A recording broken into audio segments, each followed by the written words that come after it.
নমস্কার। উপস্থিত তো অনেকেই আছেন।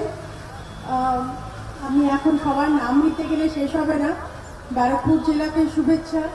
এক্ষুনি উঠে এলেন ডক্টর শারদা মুখোপাধ্যায়,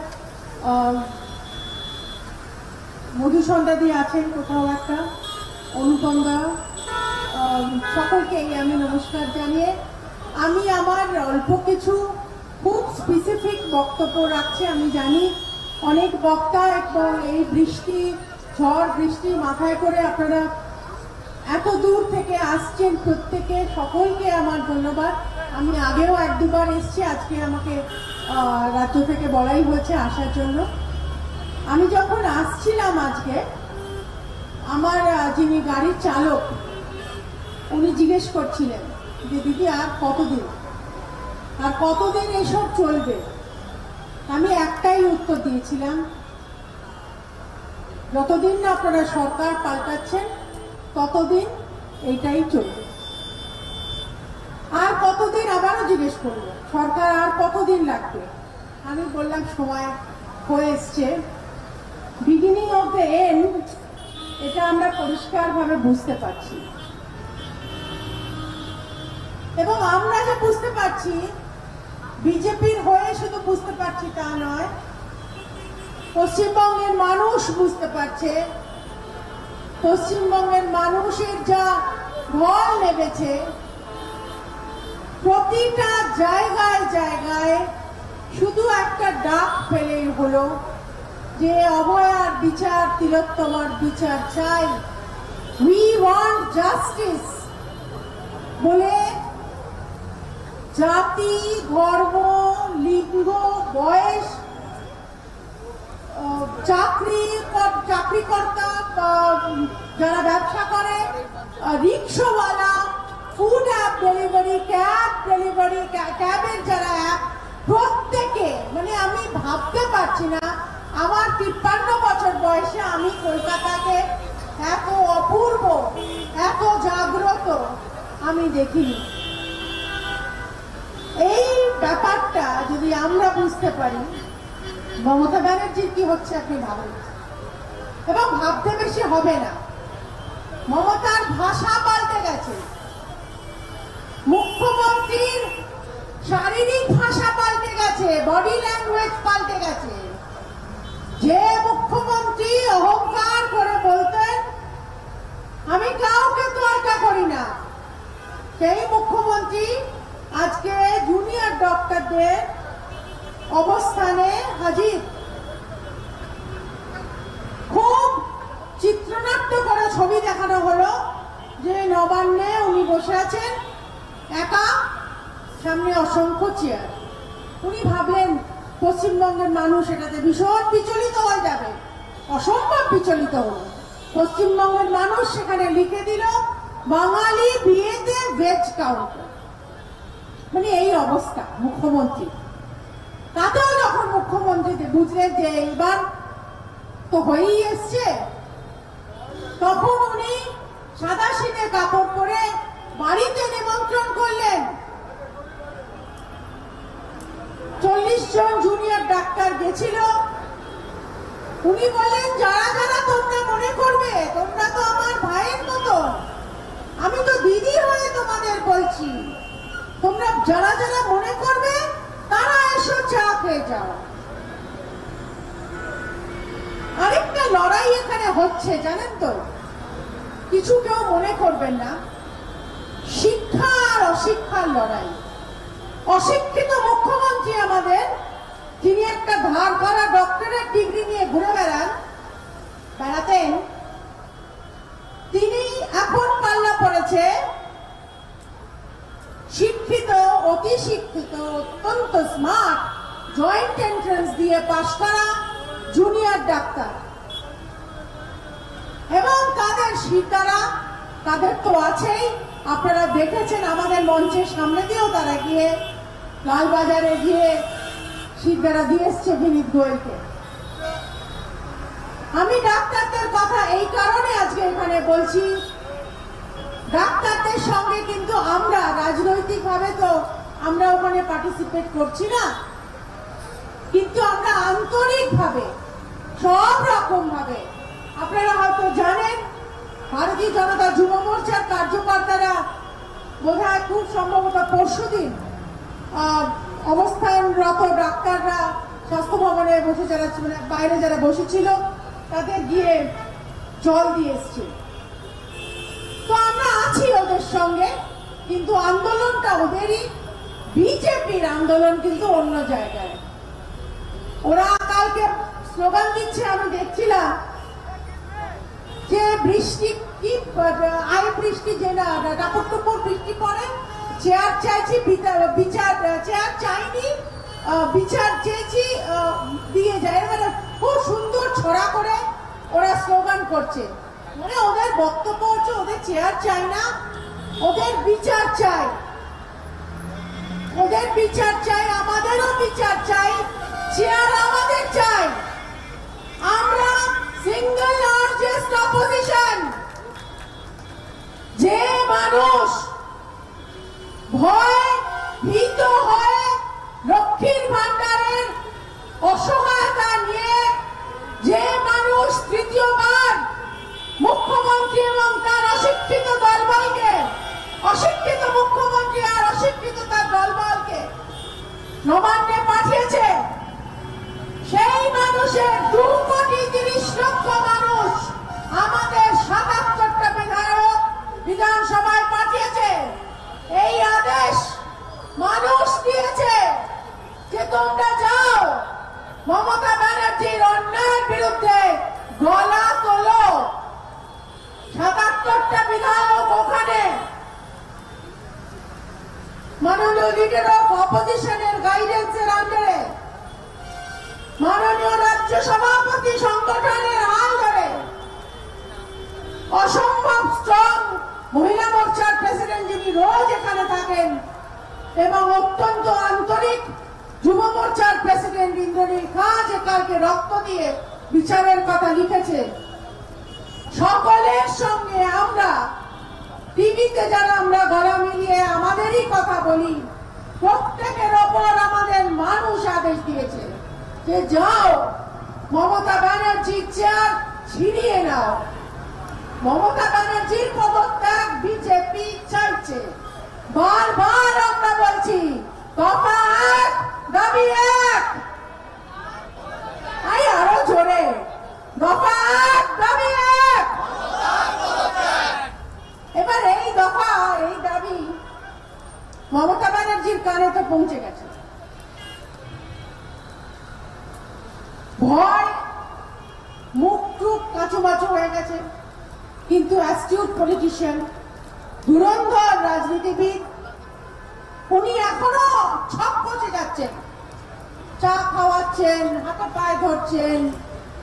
তারপরেই খবর এসে গেল, ওই যে বলেছিল ফোঁস করতে কাদের বেশ, ফোঁস আর করেনি, দুধ কলা পুষিয়ে পুষিয়ে পুষিয়ে পুষিয়ে সন্দীপ ঘোষ আসতো যেত খপাত করে।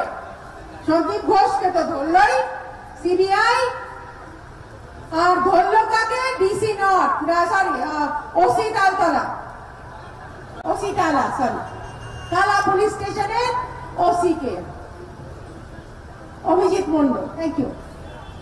এবং এইটাতে মমতা ব্যানার্জি আরেকটু নড়েচড়ে বসলো, ভাবলো বোধহয় চেয়ারের 4টে পায় এবার বোধহয় খোলতে শুরুই করে দিয়েছে। কারণ সিবিআই এবার কিন্তু থামবে না। আমরা রোজ যারা তন্ময়দাও জানবেন, আমরা যারা রোজ টেলিভিশনে যাই, আমাদের রোজ এক কথা ফেস করতে হয় যে আরে সিবিআই করবে আর কতদিন। যেন আমরা সিবিআই কে পাঠিয়েছি, সিবিআই কে আমরা পাঠাইনি। সিবিআই নিজস্ব তদন্ত করছে, হাইকোর্ট এবং তারপরে সুপ্রিম কোর্টের আদেশে করছে। আমরাও চিন্তিত, আমরাও ভাবছি আর কবে ধরবে কবে? এই তো ধরা শুরু হলো।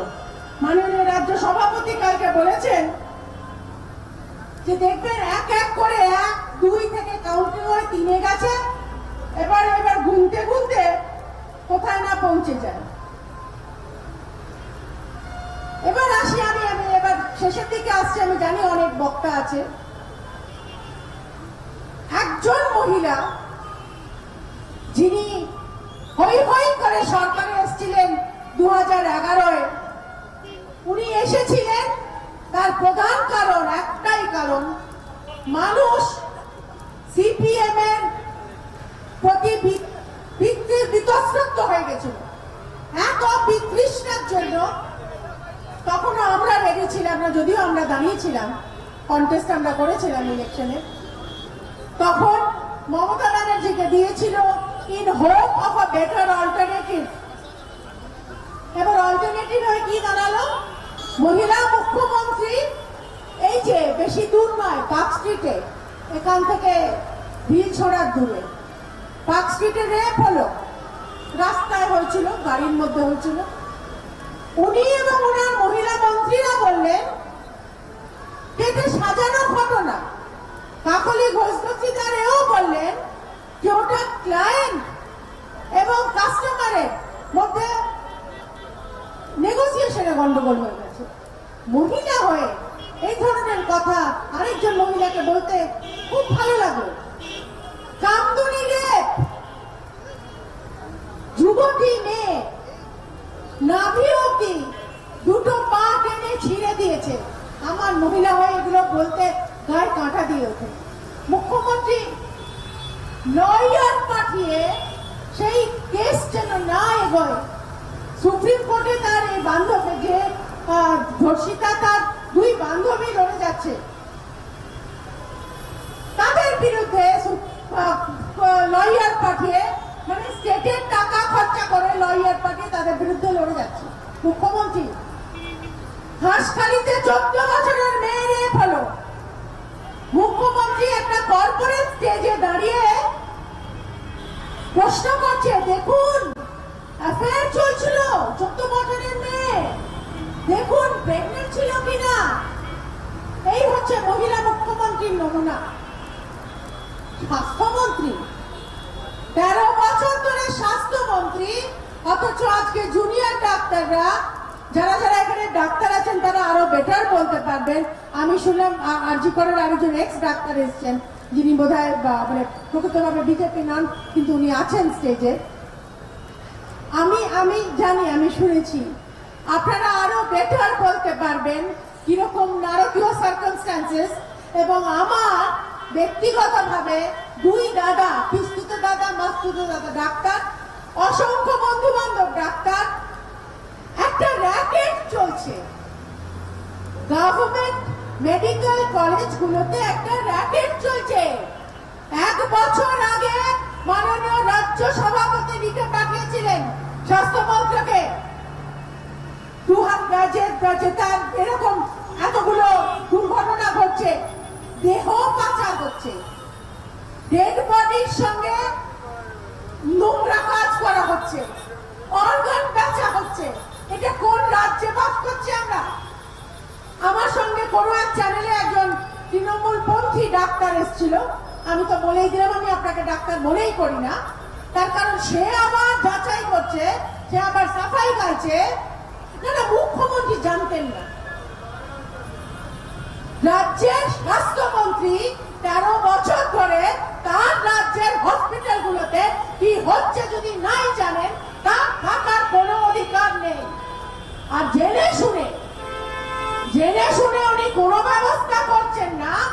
আজ এসে স্বাস্থ্য ভবনের সামনে বলছে যে যারা ধর্ষক, যারা অন্যায়কারী, তারা আমার কেউ নয়, কেউ নয়, আপনার বন্ধু নয়, আপনার শত্রু নয়, আপনি তো তাদের জন্মদাতা, আপনি তো তাদের প্রশ্রয় দিয়ে একটুকু থেকে বড় করেছেন, আপনার জ্ঞানও তো এগুলো হয়েছে। যে পুলিশ মন্ত্রী বড় বড় কথা বলে, তারই পুলিশ কমিশনার হাত পা তুলে বলে আমার কাছে তো রিসোর্সেস নেই। উনি জানতেনই না কি অদ্ভুত রাজ্যে আমরা বাস করছি। না পুলিশ মন্ত্রী কিছু জানে, না কমিশনার পুলিশ কিছু জানে। 7,000 লোক আর্জি করে ঢুকে গেল, তোল পার করে দিল। পুলিশ লোকালো কোথায়? নার্সদের বাথরুম। আবার আমি শুনলাম কিছু পুলিশ নাকি পেশেন্টের কম্বলে লুকিয়েছে। পুলিশ জানতো না। এমনই একটা না জানা রাজ্যে আমরা বাস করছি। তো মুখ্যমন্ত্রী তথা পুলিশ মন্ত্রী তথা স্বাস্থ্যমন্ত্রী নাই যদি জানে এবং জেনেও যদি এই কাণ্ড করে 13 বছর ধরে, তার তো কোনো নৈতিক অধিকার নেই থাকার। সেই জন্য আবার বলুন, দফা 1 দাবি 1, দফা 1 দাবি 1, দফা 1 দাবি 1। আমি শেষ করব, কিন্তু আমি গান গাইতে পারি না, যদি আমি জানি এখানে হিমানিশ আছে। আমি আমার খুব ফেভারিট অতুল প্রসাদের একটা গান আছে, আমি সেটা আমি বেসুরো গলা বলে আমি গান গাইবার চেষ্টাও করবো না। আমি জাস্ট কয়েকটা ছত্র একটু পড়ে শোনাবো। 1 সেকেন্ড।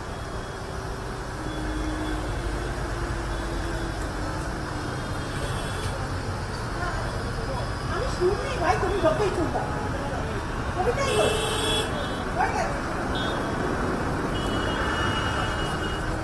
হিমানিশ নাম শুনে গিটার নিয়ে রেডি হয়ে গেছে, কিন্তু আমার গলায় টিভিতে চেঁচিয়ে একেবারেই শুননি। আমি যেটা আমার খুব একদম অন্তর থেকে, এটা আমার ব্যথা থেকে উঠে আসে। বঙ্গ আমার, জননী আমার, ধাত্রী আমার, আমার দেশ। কেন গো মা তোর শুষ্ক নয়ন, কেন গো মা তোর রুক্ষ কেশ, কেন গো মা তোর বুলায় আসন, কেন গো মা তোর মলিন বেশ। 7 কোটি সন্তান যার ডাকে উঠছে আমার দেশ। কিসের দুঃখ, কিসের দৈন্য, কিসের লজ্জা, কিসের ক্লেশ। 7 কোটি মিলিত কণ্ঠে ডাকে যখন আমার দেশ।